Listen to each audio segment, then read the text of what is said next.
ንብረት ኩሉ ሓደ እዩ ባዕለይ ዝረኣኹ ይብለክን ዘለኹ ሓንቲ ንብረት ካብቲዮምን ካብ ሻይንን ግዛእ ሓንቲ ዓይነት ወላ ሓንቲ ፍልል የብለና ምንታይ ጥራይ ፈላለየ ኣብቲ ክጥቅዕዎ ከለዉ ጥራይ ፍታ ደብርታ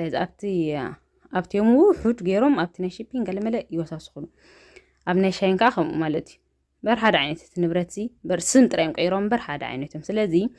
ኣቕሓ ምስቱ ዓል የድልየክን ሕጂ ቀዳመይቲ እንታይ ክትገብራለክን መሲልክን ኣብ በዓል ሻይንን ቲዮምን ትጥቀማ መኸዓ ሓደስቲ ቀዳመይቲ ክትጥንቀቓ ዘለክን እንታይ ክትገብራለክን መሲልክን ሓንቲ ንብረት ገዛ እንድሕር ደሊኽን ኮመንት ረኣያ ሪቪው ኣብቲ ሓንቲ ንብረት ክትገዛ ተደሊኽን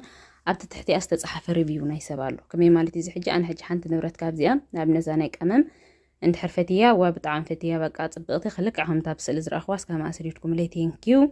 ንኻልእ ሪኮመንድ ገብር ንኽትገዛኣ ገሌለ ምስእላ ኣብኣ ይጽሕፋ ይሰዳ